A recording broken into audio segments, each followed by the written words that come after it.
And that is honestly the best I think you can do with this. I appreciate your answer, but we want to make sure that the Windsor Framework does not become the Windsor Knot for unionism.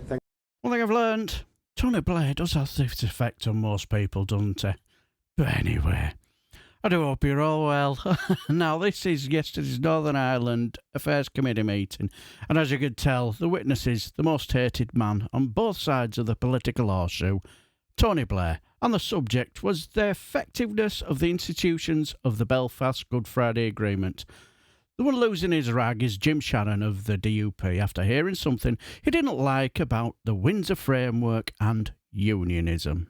Ever mindful, Mr. Chairman, of the of that soundbite that the hand of history is on your shoulder, Dr. Paisley, and probably to Martin McGuinness as well.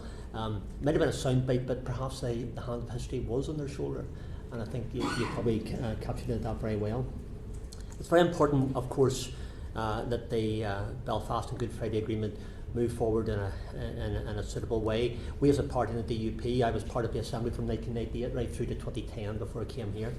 I recognised through Dr. Paisley's leadership, as I think you did as well, and through the leadership of Martin McGuinness, that there was two people with very, very different point of views that were coming together to push forward a democratic process that could encapsulate the political views of both traditions in Northern Ireland. So I recognised that as well. I supported Dr. Paisley at that time, but most of the party did, and those that didn't perhaps fell in behind as time progresses, has seen the positives of it. But the point I want to make, if I can please, while Dr. Paisley and Martin McGuinness from different parts of the community recognise that the Belfast and Good Friday Agreement, or the St Andrews Agreement as we had then, that took it to the next stage, was a way forward.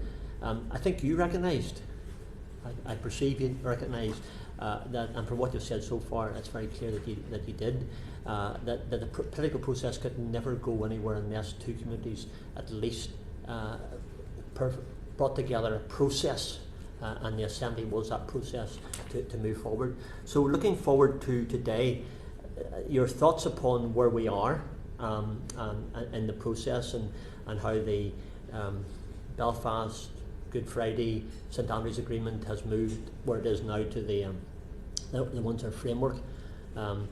We're very conscious, and I've seen your comments in the paper, so Tony, the comments that you referred to Bertie Ahern, and both yourself and Bertie Ahern, two architects of the political process as we move forward.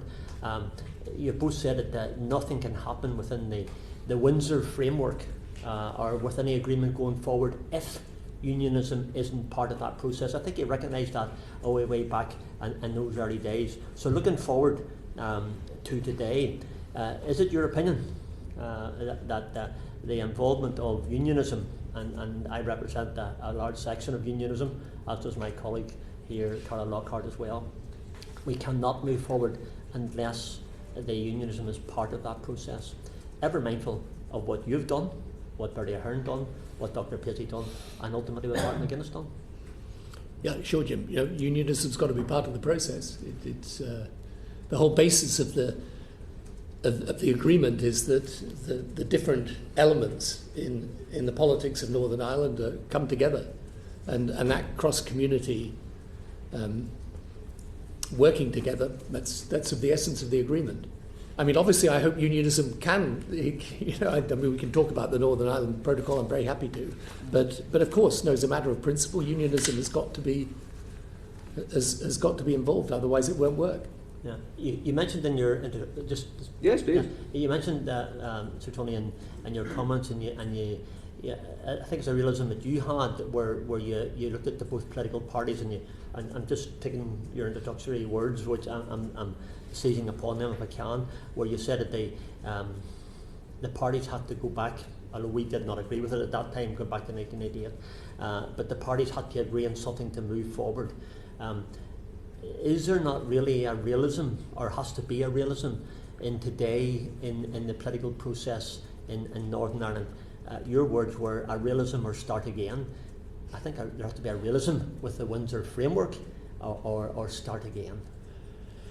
Yeah, no, there has to be a realism, but I think I mean, to go straight to the point, Jim, on the Windsor Agreement and the protocol, the problem is we're trying to reconcile, the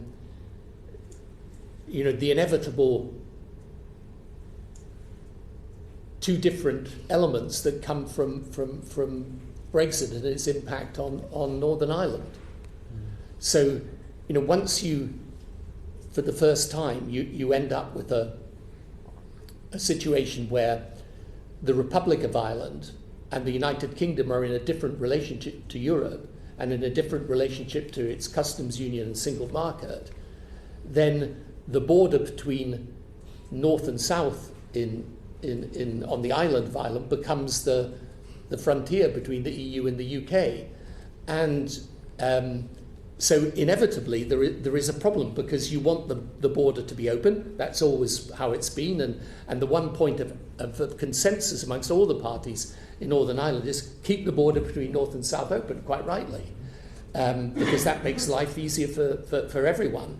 But once that border then becomes the external border of the EU, you've got a problem, because you're not in the same relationship with the customs union and the single market. And the idea was to ensure that Northern Ireland retained the benefits of being in the single market, keep the border open. But that then leads the European Union to say, well, yeah, but how do we then manage the rules of the single market? So it was always going to be a difficult circle to square.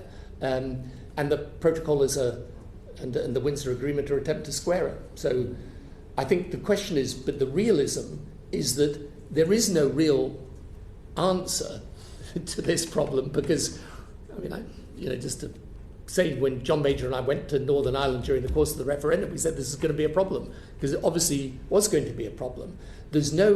I don't think there's no theoretical answer to it. There is a practical answer.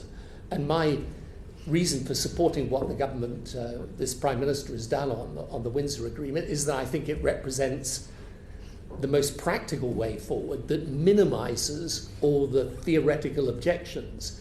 It doesn't remove them, but it means that they're going to be should be, in most circumstances, practically insignificant.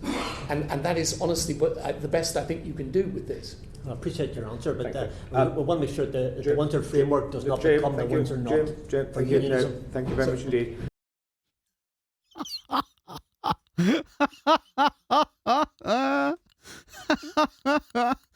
After his finger wagging and losing his rag, if I were Tony Blair, I would have just said, deadpan, you won, Jim. Get over it. Then watch him absolutely hit the roof. Now for me, I don't mind the DUP saying unionism should have more input and all that, but since the referendum result, I still have absolutely no idea what they actually want. It just seems to me that they just seem to want to do away with the Good Friday Agreement, which I get the feeling we all know will not happen, and use anything as an excuse not to go into Stormont because they've lost the relevance in a way.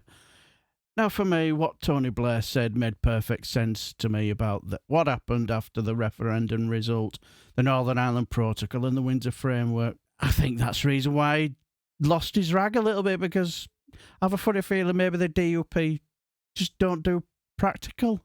I don't know, but do let me know down below what you actually think, and please do have a fantastic weekend, my friends, and barring no problems on Sunday, I shall see you Monday, and take care, my friends. Up the chickens! Sorry.